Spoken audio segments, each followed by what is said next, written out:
বলিউড আর দক্ষিণী সিনেমার গ্ল্যামার দুনিয়ায় তামান্না ভাটিয়া নতুন কিছু নন, কিন্তু আজকের তামান্না যেন একদম নতুনভাবে আবিষ্কৃত হচ্ছেন। নেটফ্লিক্সের লাস্ট স্টোরিজ 2 থেকে শুরু করে স্ত্রী 2 এর আজ কি রাত গান, সবখানি দর্শকরা যেন আবার প্রেমে পড়েছেন এই তারকার। ৩৫ বছর বয়সী তামান্না এবার যেন নিজেকে নতুন করে খুঁজে পেয়েছেন। সম্প্রতি ফিল্মফেয়ার দেওয়াকে এক খোলামেলা সাক্ষাৎকারে তিনি বলেন, আগে ৩০ পেরোলেই নায়িকাদের জায়গা শেষ মনে করা হতো, কিন্তু এখন সময় বদলেছে।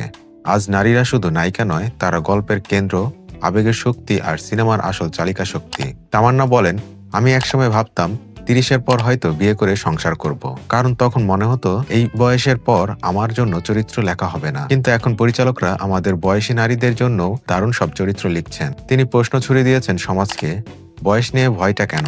বয়স কোনো রোগ নয়, এটা অভিজ্ঞতার, আত্মবিশ্বাসের আর শক্তির প্রতীক। তামান্না এখন ব্যস্ত একের পর এক বড় প্রজেক্ট নিয়ে। আসছে O Romeo, Vaan, force of the forest and no entry 2। প্রতিটি প্রজেক্টই দেখা যাবে অন্যরকম তামান্নাকে, একজন অভিনেত্রী যিনি নিজেকে ভাঙছেন, নতুনভাবে গড়ছেন। তামান্না ভাটিয়া শুধু এক সুন্দর মুখ নয়, তিনি বলিউডে নারী চরিত্রের পরিবর্তনের এক জীবন্ত প্রতীক। বয়স, বিয়ে, ক্যারিয়ার সব সীমা ভেঙে তিনি প্রমাণ করেছেন সফলতা মানে নিজের সময়টাকে নিজের মতো করে বাঁচানো। কমেন্টে জানাও, আর এমন অনুপ্রেরণাদায়ক গল্প দেখতে চাইলে চ্যানেলটা সাবস্ক্রাইব করে রাখো।